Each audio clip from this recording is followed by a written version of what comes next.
Hi. Hello. Hi. I'm going to do the whole podcast on this voice. Podcast. Sorry, I pronounced what this character would pronounce podcast incorrectly. He would say podcast. I'm going to do the entire podcast like this. At Fred Asquith on film, TikTok and Instagram. Please go and follow there. Thank you for following. And thank you for the engagement on YouTube as well. I'm enjoying all the comments. Today we're going to be discussing... He's back. Don't worry. Oh, no. Imagine if I just did that for 60 minutes. Like, how fucking irritating that would be. Yeah. We're back. Or maybe it's more irritating to hear my seagull laugh. Potato, isn't it, really? So today we're going to go back to the Imperfect 10 out of 10s thing that I set up last week. We're also going to go and just run through the movies that I've seen at LFF. Today we're going to be reviewing After the Hunt and Frankenstein, which I saw at the LFF. I have forgotten to pick up my phone, which is the other side of the room, so I'm currently off camera, leaning to the other side of the room, and we are back. And the reason why I need my phone is because I want to read a couple of Instagram DMs that I got about the Imperfect 10 out of 10s premise. So this was something that I set up last week as off the back of the Pulp Kitchen 200 live episode, where they basically talked briefly about a series they'd done about perfect movies, which they cited as School of Rock, The Matrix, movies that you just can't find a flaw in. They do exactly what they should do, blah, blah, blah. And I said, wouldn't it be interesting to have a discussion around imperfect 10 out of 10s, which is sort of the opposite side of the same coin. It's movies that are very flawed. I'm not talking about shit movies. I'm talking about movies that are very flawed and definitely not perfect, but regardless, are 10 out of 10 movies. And the example that spurred this on was About Time. About Time being widely regarded as one of the best rom-coms in the last couple of decades. I mean, partly because there hasn't been many, and is a 10 out of 10 movie, but is very flawed in lots of ways. Like, I don't like the whole the swathes of middle classery in that movie. I also think the relationship is like fast tracked through two meet cute scenes. I also don't like it how we're supposed to applaud him for not having sex with Margot Robbie while he's in a relationship. And then I think he goes home and proposes the same night. You know, it's like the logic of that movie, to me, doesn't completely work, and yet I don't give a shit. It's 10 out of 10. Similarly, Love Actually, written by the same director, Richard Curtis. So I put this question to you, the fourth family, and I did have... I just got a message from Now TV saying, love your content. And they followed me. That's fucking strange. Who is that? Because that's not Now TV, the entity. That's just some fucking marketing exec. I mean, thanks very much. Maybe they're listening. Shit. I'll give it a double tap heart. So anyway, I put this question to you. I got some nice responses. I won't read them all out because I'd actually like this discussion to go on for a long period, and maybe end up in some combination of like the 10 best imperfect 10 out of 10s. But I would like to just talk about these few DMs I got as a way to kind of continue to contextualize this premise. So I got a message from... Hi, pal. Loving the podcast, blah, blah, blah. Anyway, here's one of your imperfect 10 out of 10s. I just made sure I got that in. Loving the podcast. Absolutely loving the podcast. This is from Bob_ag. Imperfect 10 out of 10s. Please don't confuse this for a guilty pleasure, but Twilight.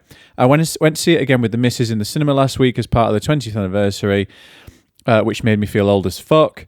As high school romance genre goes, I think the concept and plot is somewhat novel and interesting. It's easy to see how there will be drama just from the concept alone. I also think so much about good writing as avoiding bad writing, and the writing isn't going to win any awards, but what it does well is avoid tropes. I hate 99% of rom-coms my partner puts on. I think they're very, very samey and cringy and cliche. I think Twilight avoids this. That was from Bob_ag. The great thing about this as well is it's entirely subjective, but I think there might be some collusion around particular titles. This is from Callum Gray. Love the imperfect 10 out of 10s concept. Mine would be Stardust and The Parent Trap. So I have to admit, I haven't seen Stardust. I know that's the one where Robert De Niro prances around in a tutu. I think I'm right in saying. But The Parent Trap, I think, is a fucking great example. Is that a Nancy Meyers movie? I think it is, isn't it? Is that Nancy Meyers from of Something's Gotta Give fame and on all this? The Parent Trap is the Lindsay Lohan twin kind of... Is it a rom-com? It is a rom-com, isn't it? It's not just a com. It's a Nancy Meyers movie. Yeah, so Nancy Meyers, who did... let's have a look at Nancy Meyers' filmography. Something's Gotta Give, The Holiday, It's Complicated, What Women Want, The Parent Trap. That's a decent era. That is an imperfect 10 out of 10. I actually completely agree with that. Great shout. I also fucking hate The Holiday. I really hate it.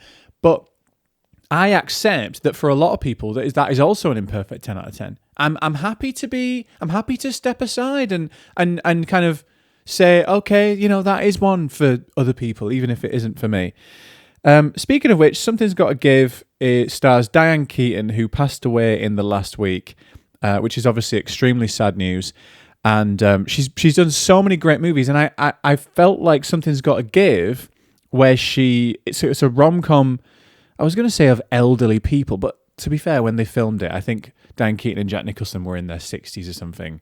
What is elderly nowadays? Anyway, let's just say it's an elders rom-com starring Diane Keaton, Jack Nicholson, and I think it's really a really great movie, possibly Nancy Meyers' best movie, and didn't get barely any mentions in the obituaries for Diane Keaton. Obviously, first you're going to mention Annie Hall and The Godfather, obviously, and Manhattan. But this is a decent movie, and I think is actually like has been under spoken about in the wake of Diane Keaton's passing as like what reinvigorated her as like an icon of Hollywood. I'm pretty sure she got nominated. Yeah, she got nominated for Best Actress at the Oscars for this movie. Like, this was the industry saying, Diane, we love you. You're back. Hey, And I think it deserved a bit more of a write-up in those obituaries. Anyway, that's by the by. Extremely sad news. A couple of other DMs about imperfect 10 out of 10s. This is from The Nervous Eye on YouTube. Imperfect 10 out of 10s, I'd go with Synecdoche, New York. So that's the Charlie Kaufman, I think. I don't want to get that wrong because there's a couple that I get mixed up. But it's the Philip Seymour Hoffman mind-bending. I mean, I don't even fucking know what it is. It's Charlie Kaufman, written and directed. Let me see what the premise even... how you would even describe the premise, what Google says. Caden, a lonely theatre director, struggles with his career, family, and a rare disease. He plans to direct the greatest play when he convinces a few actors to live within a mock-up of New York City. Okay. I remember watching that and personally being thoroughly confused. I was possibly too young to be watching it, but this comment has possibly inspired me to rewatch it. And as we said, it is quite a subjective question. Imperfect 10 out of 10, Synecdoche, New York. It's one of my favourite films, this is what The Nervous Eye says, but it can be a bit of a mess. But I think that works because of what it makes you feel, which I guess is imperfect. That's a great shout. This is also from @JBR Blake, also on YouTube. I was the one who came up with the About Time hot take at the Pulp Kitchen show, so that's what's inspired this whole discussion. So thank you, @JBR Blake. I also came and said hi to you and your darling wife. I do remember this. I loved saying hi to everyone at the Pulp Kitchen show. It was absolutely brilliant. Thank you for listening to the pod. JBR Blake has suggested Pleasantville might be an imperfect 10 out of 10 film. Now, I've heard so much about Pleasantville because this is a movie starring Renée Zellweger, I believe. No. Tobey Maguire, and Reese Witherspoon, Tobey Maguire, Jeff Daniels, Reese Witherspoon, directed by Gary Ross. And this is a movie that I remember my first ever girlfriend when I was like 16, like my first ever serious one. Obviously, I'd had girlfriends in primary school and stuff. But my first ever serious one was like, oh my God, Pleasantville, you've got to see Pleasantville. And put it on. And I just didn't like it or didn't get it. There's a whole bucket of movies that I saw when I was really getting into movies. I wonder if any of you can relate to this. Between the ages of 13 and 17, when I was really getting into movies, but didn't quite have the wherewithal to understand everything that I was seeing. And so I kind of went in and like, I dove in headfirst and mined all the classics. You know, I was like, let's watch Citizen Kane, let's watch The Godfather, let's watch like all these movies. And ultimately, it's not the right time for you to watch all those movies. And so I found myself having to reintroduce myself to everything after the age of maybe 22, when I felt fully like a matured viewer, give or take, and like had to almost rewatch Godfather for the first time, rewatch The Exorcist for the first time, like all these movies. And then there are other movies within that same period that I saw that aren't quite classics that demand I go back and kind of reintroduce myself to them. And so therefore exist in this weird ether of like, I don't really know. I've seen it, but I can't really trust what I thought about it because I saw it in a period where I wasn't really digesting anything in a way that I digest now as an adult. And Pleasantville is one of those movies. But anyway, I take your word for it. I won't be going back and watching that one. I take your word for it, though. Imperfect, 10 out of 10. And thanks so much, I don't want to get that wrong, at JBR Blake on YouTube for sparking this entire discussion. Okay, so please continue sending your DMs at Fred Asquith on film, TikTok and Instagram. A DM on Instagram is the best way to reach me. By the way, I don't think I'd responded to those DM requests yet. I'm really sorry. The reason why I did that is because keeping it in the requests is a really good way of like making a list of what I want to talk about on the podcast. I'm really sorry. I should respond to them. I'm going to respond to them after this recording. Okay. Now, I want to do a quick update on what I've seen at London Film Festival. Let me fucking tell you, sip of my tea. It's not juice anymore. Let me tell you, the London Film Festival is held all around London, but the flagship or gala screenings are all held in the Royal Festival Hall on South Bank. On South Bank. And I've been trying to hoover up all these gala screenings because there's been a lot of movies that are coming out over the next 3 months, will be in the Oscars discussion, and I wanted to see them in advance so that I could have like a bank of reviews ready to push out into the world via this poddy. And so I've spent a lot of time in the Royal Festival Hall, and let me tell you, I am fucking sick of that joint. I am so fucking sick of it, and I finally did my last one last night, and thank fucking God it's over. I'm so privileged to be able to go to London Film Festival. Some were purchased tickets of my own accord. Some were LFF press accredited screenings, which I mentioned that I managed to get press accreditation, and then the one last night, which I'll come on to, was a official invite. And so for whichever way I got there 9 times. I think it's 9. I'm going to run through all the movies I saw in the Royal Festival Hall, and I'm fucking sick of multiple things, but let me just run through these movies. So I saw Begonia. I'll explain what these mean once we get to them, really. I'm just going to run through them. Begonia, J. Kelly, The Ballad of a Small Player, Hamnet, Sentimental Value, Is This Thing On, After the Hunt, Frankenstein. I also saw Wake Up Dead Man, The Knives Out 3 movie, which I talked about last week, which was in a different cinema, but also an LFF screening. I'm also today going to go see House of Dynamite, which is a preview that I'll review next week. So basically, I've seen 1, 2, 3, 4, 5, 6, 7, 8, 9, 10 movies in the last week. And you know, when I booked all this, I was like, I love movies. I want to see movies. It's so easy to sit down and watch movies. It's actually weirdly mentally taxing. It's actually like, even as a lover of movies, it's actually like very big, very kind of like it fucking, what's the word? It makes you feel very muddled and almost like jet lagged going into this screen at like 8 a.m. I saw Knives Out 3, 11 a.m. After the Hunt, 3 p.m. Like throughout the day, sitting in a dark room, committing yourself to like another story arc. You're like, sat down, here's another 2 hours. Like, I don't really binge movies unless I'm binging things I've already seen, because you got to kind of give yourself to that process, right? You know, you what, and almost like when you see 10 movies in a row, you start to kind of really get a handle on like story structure and pacing and ebbs and flows, and okay, we're at the end of the second act now, and like it sounds really cynical, but like seeing films in this concentrated manner did make me feel cynical about the process. So I've managed to bunch them up in a way where, thank God, I've seen them all before I got truly disillusioned with that, and I've managed to have genuinely dispassionate reviews on all of them. They're all up on Letterboxd if you want to spoil it, but if you don't want to spoil it, I will be reviewing them all upon release, which is ranging, for all those films, ranging between literally this week and January in the case of Is This Thing On? I'm the same username on Letterboxd if you want to check those out. I also wanted to just touch on a few experiences at the LFF, so 3 in particular.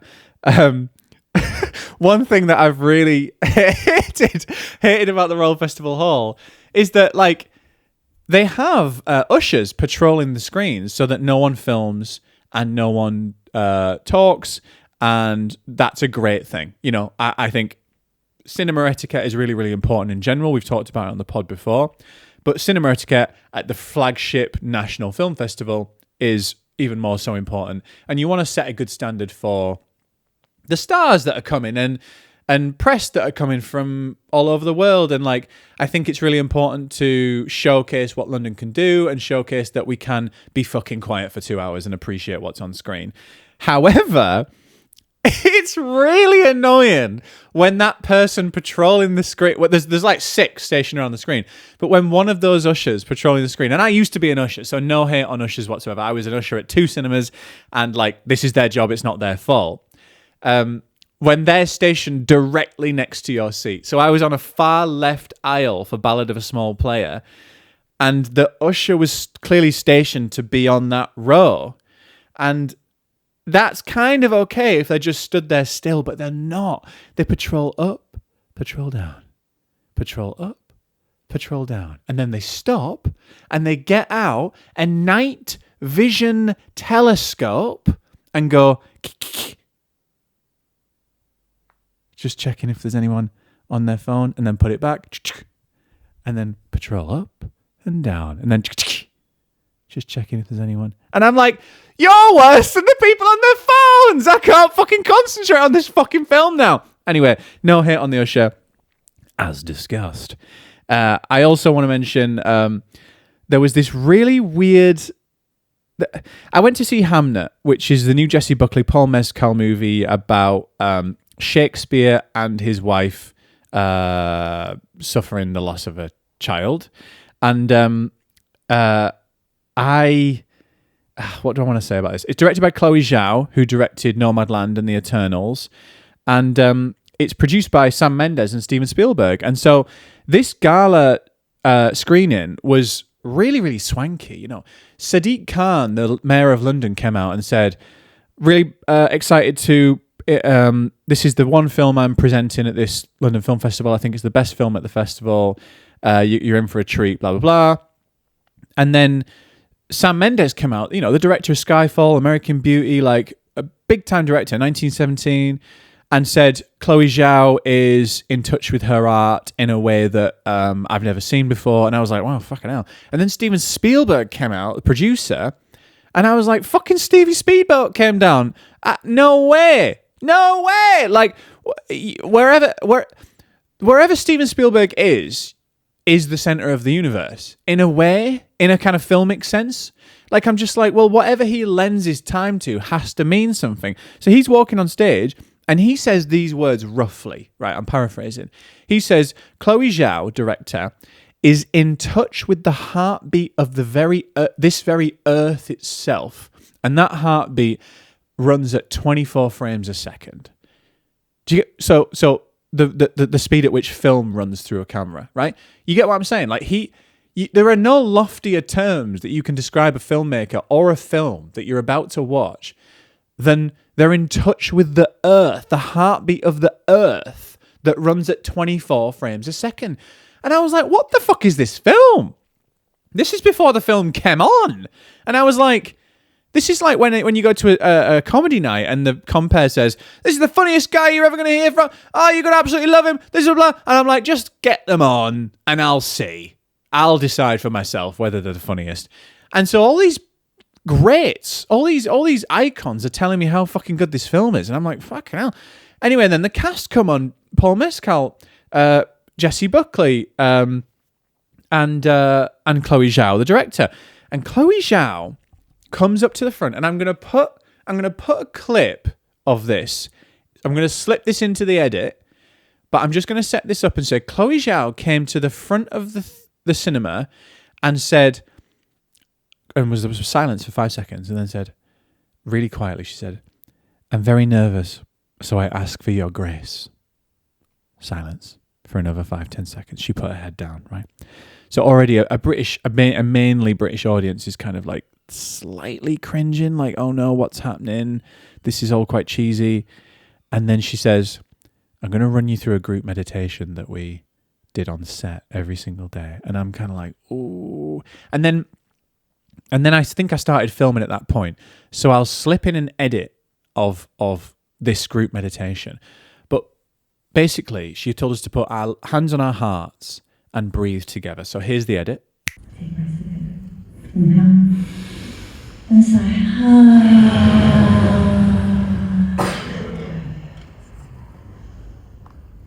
Beautiful. One more.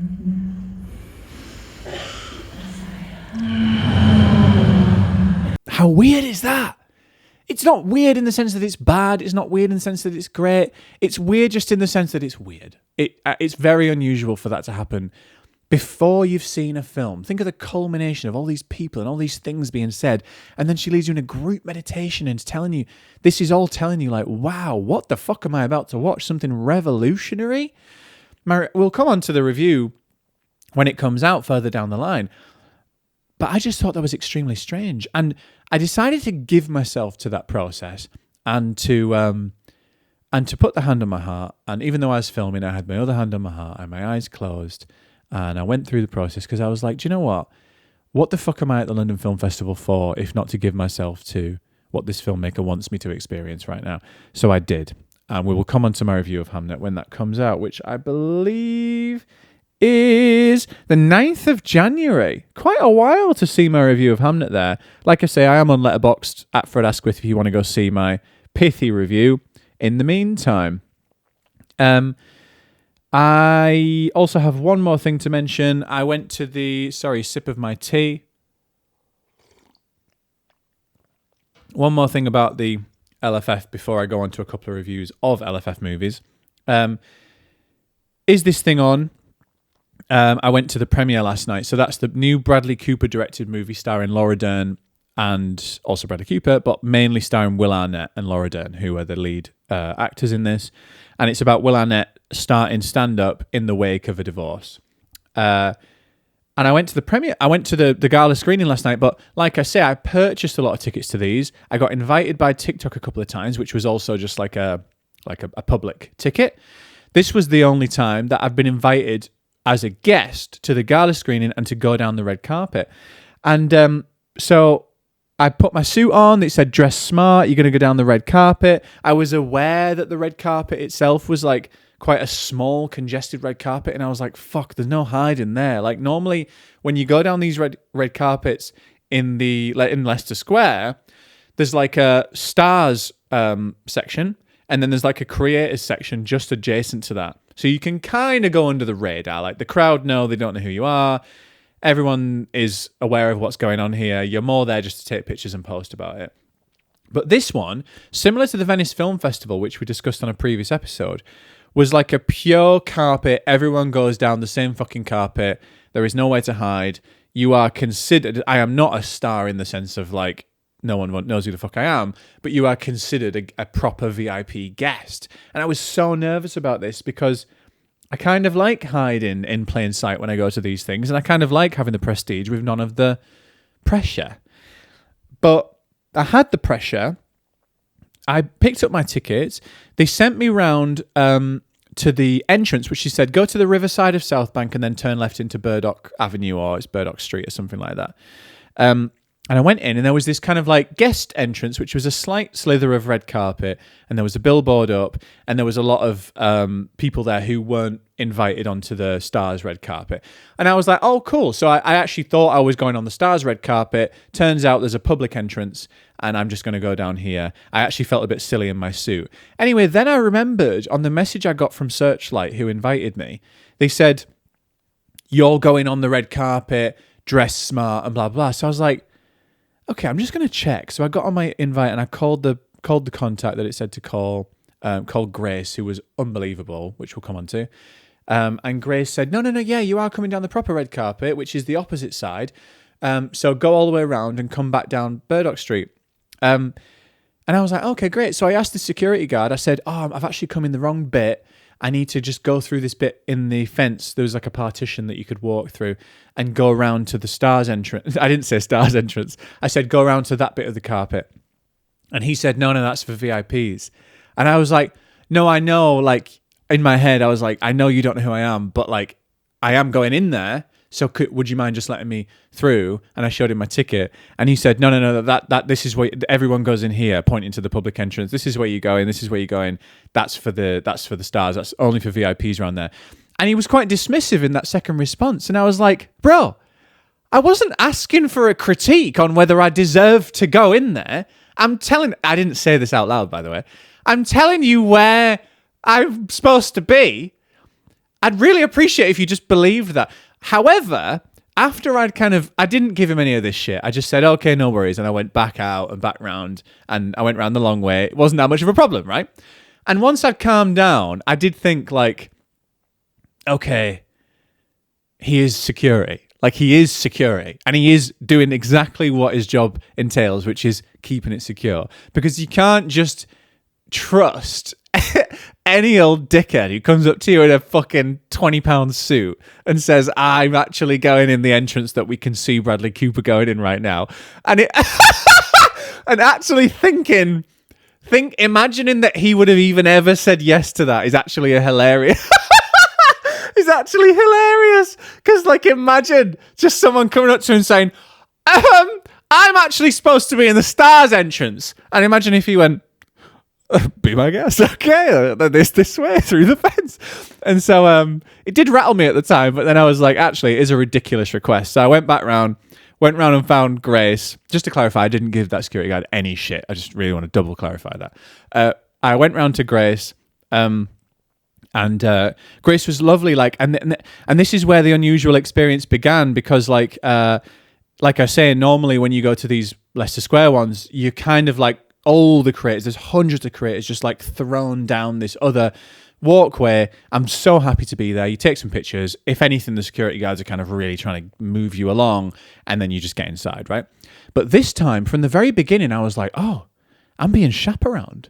Grace said, I'll walk you in, I'll walk you down, I'll take you to the stations for the photos and stuff. And I was like, oh my God. And then we got to this bank where you're supposed to enter into the thing, and there was a bank of photographers all facing into the carpet. And I was like, oh, and she was like, do you want a photo with the photographers? I was like, yeah, 100%. I mean, but I've had, again, long-time listeners of this show will know my experience at the Venice Film Festival, will know my experience at the amateur premiere. They'll know that when you go to a Getty image station, i.e. a station that is designated for actual celebrities to have their picture taken, there's kind of a thing where like photographers don't want to take a picture of you if they don't know who you are. And in my case, they almost certainly won't. It's not quite my demographic, you know what I mean?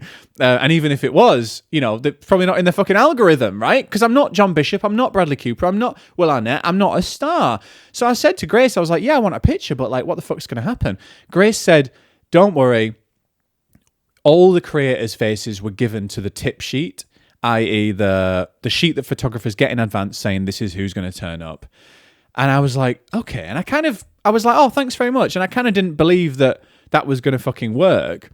Anyway, she said, okay, it's your turn. And I walked up, turned around to the first set of photographers, and they all took a photo. And I was like, oh, shit. And I started to like play it up, ham it up for the camera a little bit, did some like wavy arms. I might stick this in the edit if it makes sense. But like on the first set of photography, I did, I kind of put my hands up like this. I kind of went, like jazz hands, like I'm a crazy comedian at a comedy film premiere. And one of the photographers said something like, no, just normal, please.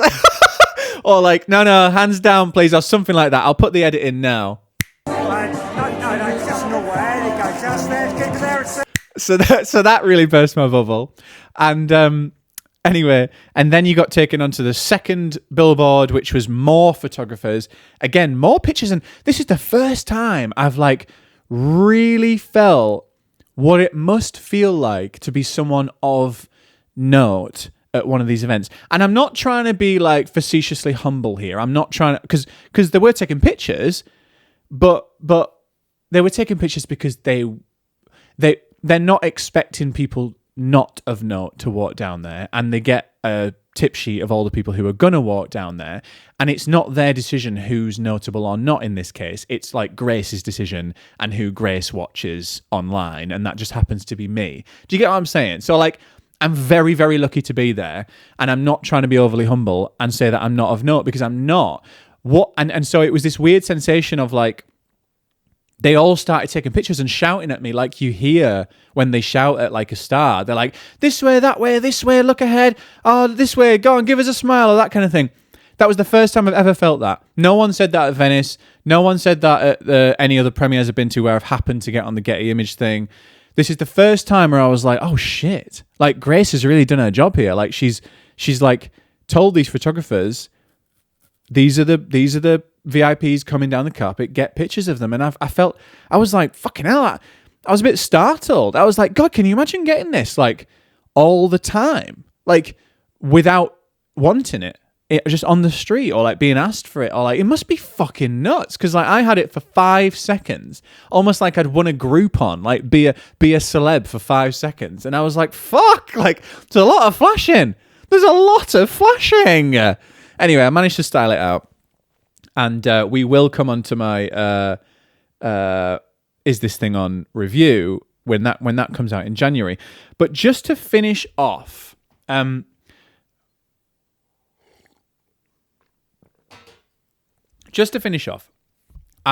going to review 2 movies that I saw at LFF that are out this week. So that's After the Hunt and Frankenstein. I'm going to do them in that order. I'm sorry, I don't think I mentioned this at the top of the episode. I'm actually going to stick that in at the top of the episode. Hold on, you're going to hear this twice. I'm going to stick this in at the top of the episode. By the way, and by the way, today we're going to be reviewing After the Hunt and Frankenstein, which I saw at the LFF. Okay, now we're back. You didn't realize you didn't know when you first heard it that you're going to hear that again. Isn't that amazing? Editing. By the way, today we're going to be reviewing After the Hunt and Frankenstein, which I saw in the LFF. Right, so After the Hunt we'll do first, which is out on the 17th of October in cinemas, technically. It's not clear. It's a Amazon MGM Studios production, so it's going to be on Prime primarily. That was a weird sentence. But it's not clear when it's going to be on Prime. It might be on the 17th of October. It might be this weekend. But I'm not sure. And when it says UK release date in cinemas 17th of October, I don't know if that means it's actually going to be in many cinemas at all. It might just be in like a few Curzons or something.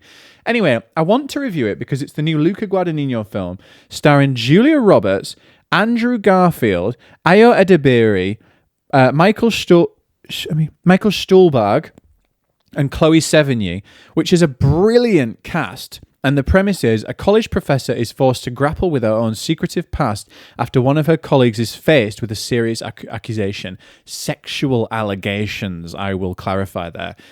Sexual allegations on a teacher to a PhD student played by Ayo Edebiri, and the teacher who is being alleged against is Andrew Garfield. Julia Roberts is the professor with a secretive past at the center of this drama.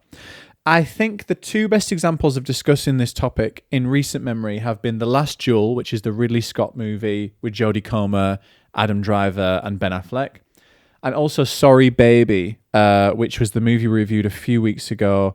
I don't want to misname the star of Sorry Baby. Eva Victor, who wrote the screenplay, directed it, and was the star. It's a very personal movie.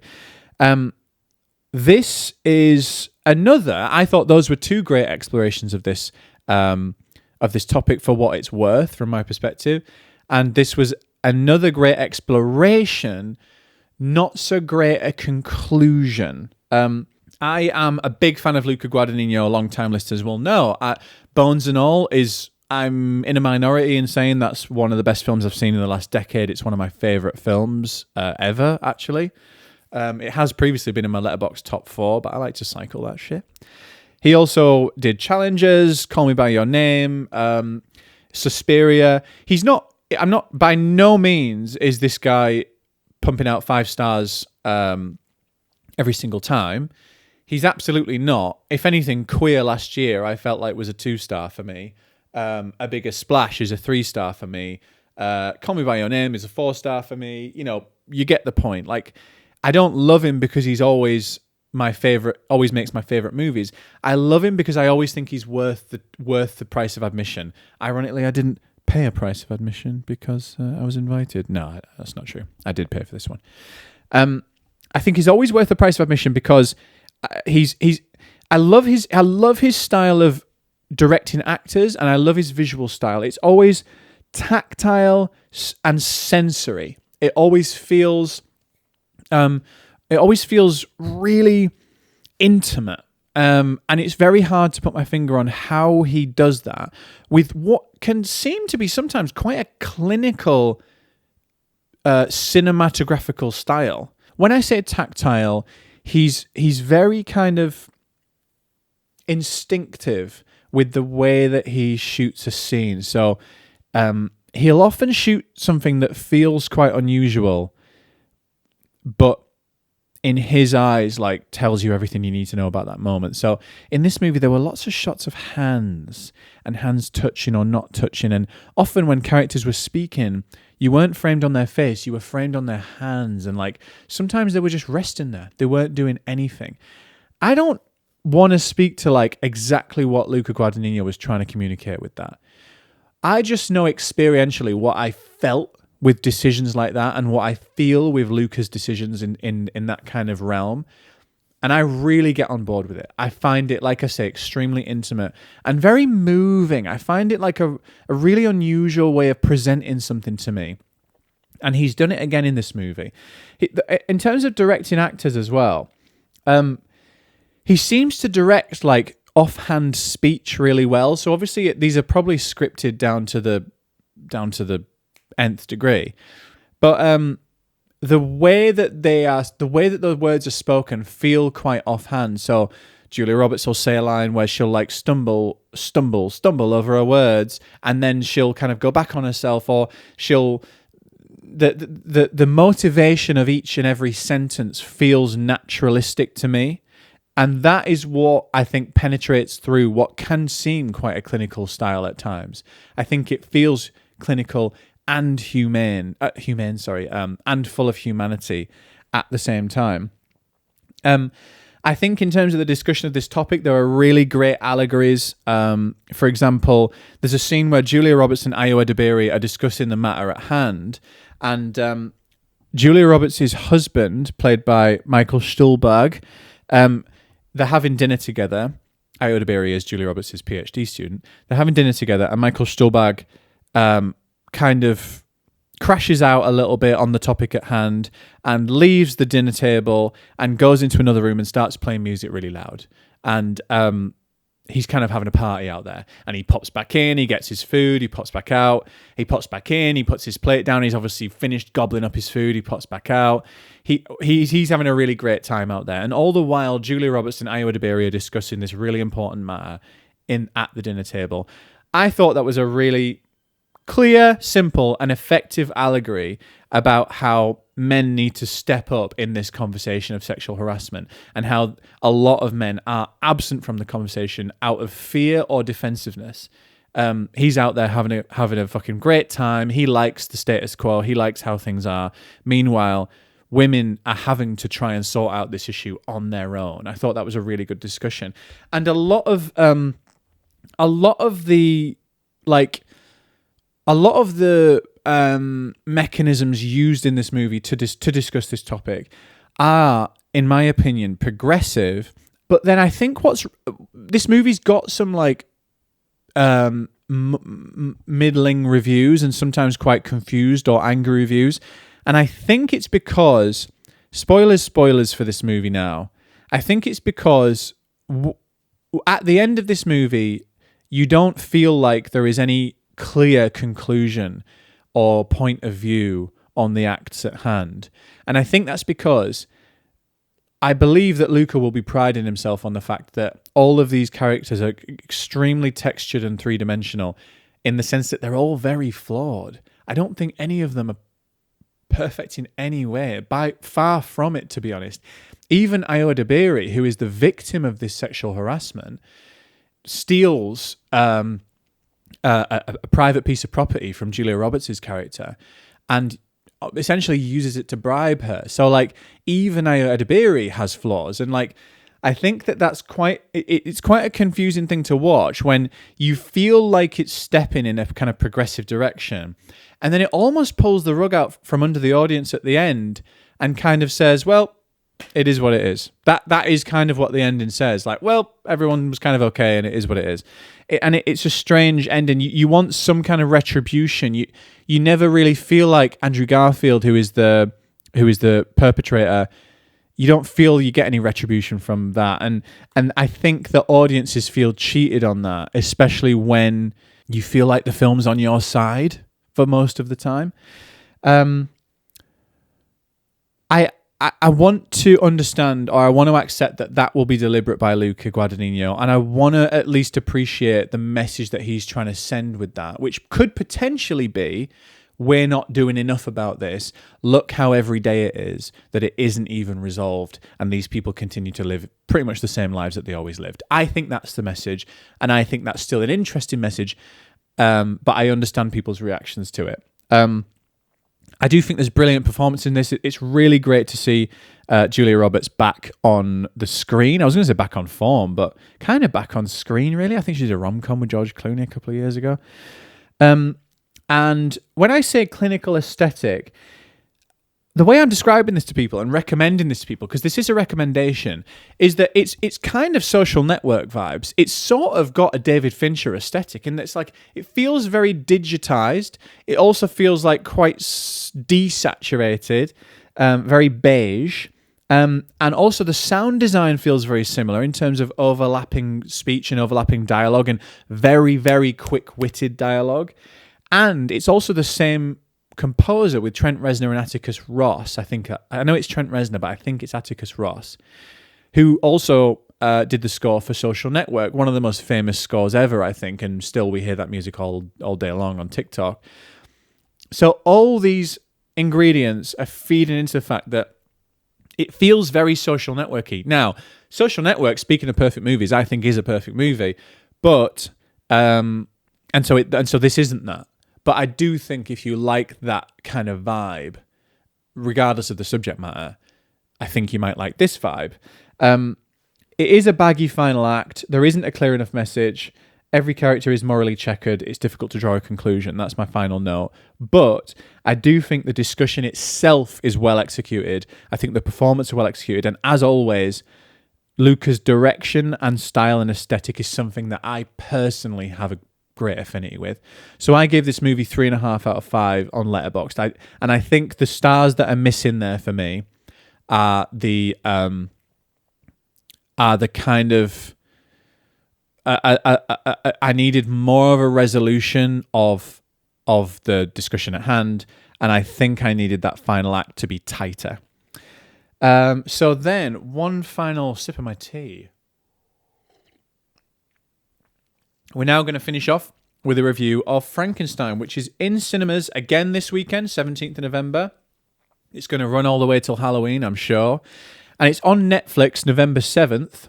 But I've decided to review it now because I do think that of these two especially, this is the one that I think people will be more willing to go see in cinemas. You know, Frankenstein is a extremely well-known IP. Guillermo del Toro does have a bit of stock with wider audiences, and certainly Jacob Elordi is a draw, even though he is under extreme Frankenstein... sorry, not Frankenstein. Creature makeup for this entire movie. That's a it's a common misconception, isn't it, that the creature is called Frankenstein. I think it's because it's such a good word. It makes you think of like a, but it's actually the doctor, isn't it? Dr. Frankenstein and his creature. Anyway, we all know this now. So, yeah, this is the story of Frankenstein. If you don't know the story of Frankenstein, a brilliant but egotistical scientist, Dr. Frankenstein, brings a creature to life in a monstrous experiment that ultimately leads to the undoing of both the creator and his creation. It's a classic story, okay? And Guillermo del Toro has wanted to adapt this for a long time. He said this on stage in advance of the screening. We had another introduction. And Oscar Isaac plays Dr. Frankenstein. Jacob Elordi plays the creature. I think that my umbrella point here is that this to me felt entirely in the shadow of Nosferatu, which is a completely different IP. Let's just say Dracula, right? But is a similar aesthetic in the sense that it's gothic, it's grisly, it's gory, and it's similar. It's similar visual palette, or at least it should be, right? I don't need Guillermo del Toro to try and be Robert Eggers, who directed Nosferatu. I'm not saying that. But I do think Robert Eggers nailed that movie so hard that it's actually still quite hard to follow in its wake. And I also feel like Guillermo del Toro's strengths, as we've seen through even the Hellboy movies, but certainly Pan's Labyrinth and Shape of Water, his strengths are grisly fairy tales. His strengths are something that actually aesthetically looks like it could be something made for children, but are injected with gore and grime. And I think that's what is so brilliant about Pan's Labyrinth. It's got that light and shade so perfectly balanced. And I do think Shape of Water, although didn't feel quite like a Best Picture winner, wasn't undeserving of Best Picture, and I do think I really enjoyed it.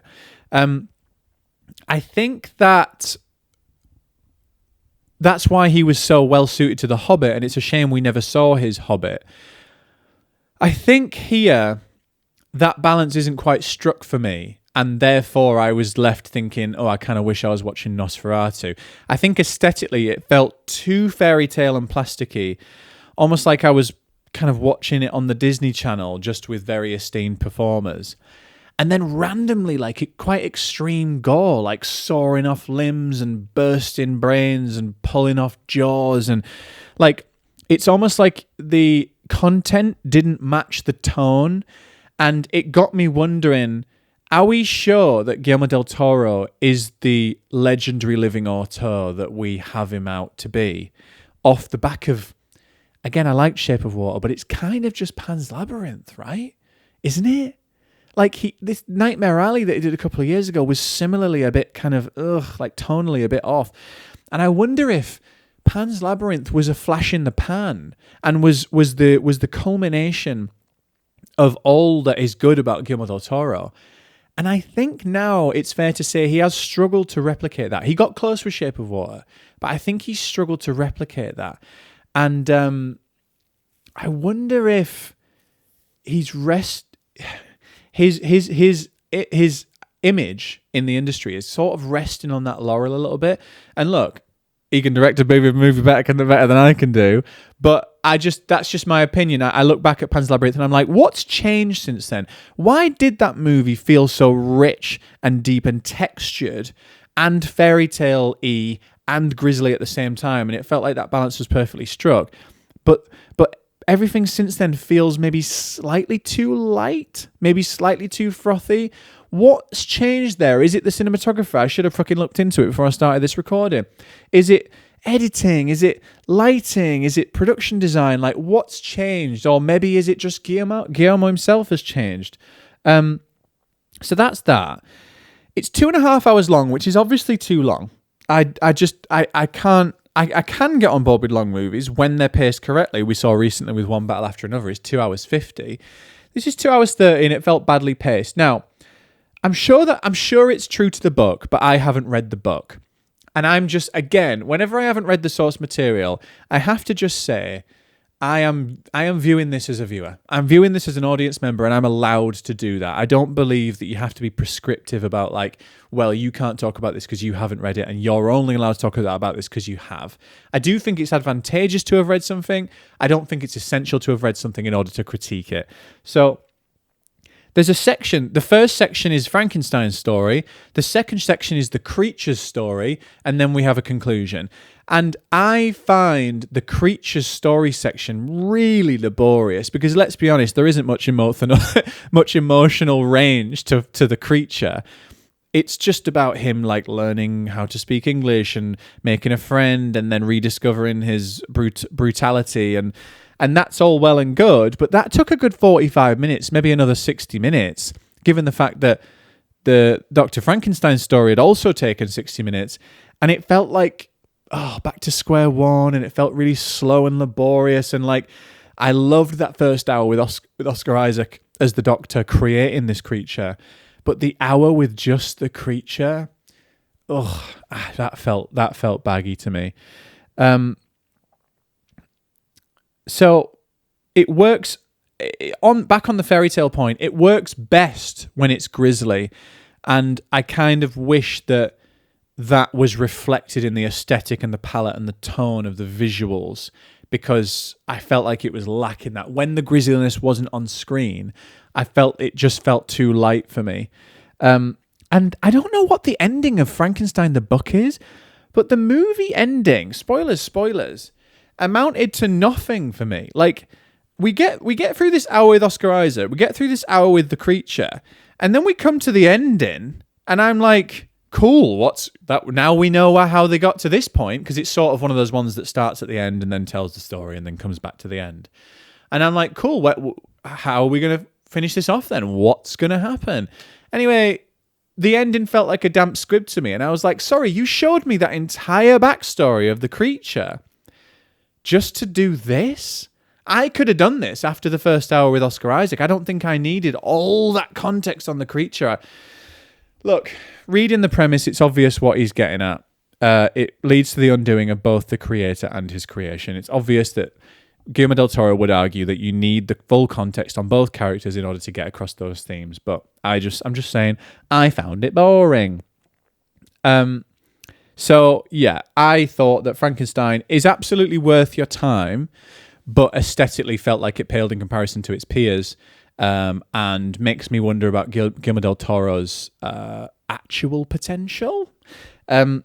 So that's a 2.5 out of 5 for me on Letterboxd, which for me is a recommendation, but I know I've had a few kind of debates with people about maybe I'm slightly a harsh reviewer in terms of star ratings, but 2.5 out of 5 for me is I more or less enjoyed the experience. I probably won't go back and watch it.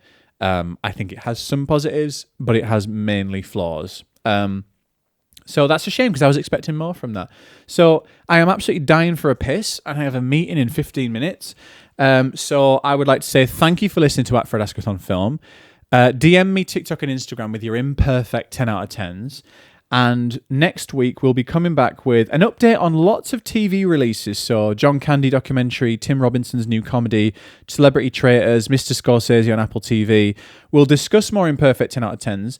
And we will also review the new Catherine Bigelow, Rebecca Ferguson movie, A House of Dynamite, which is possibly getting some Oscar buzz, which I am seeing today as we speak. So I will see you next time. Thank you very much, everyone. We kept under an hour again. Woohoo! Thank you very much, everyone. See you next time. Bye-bye.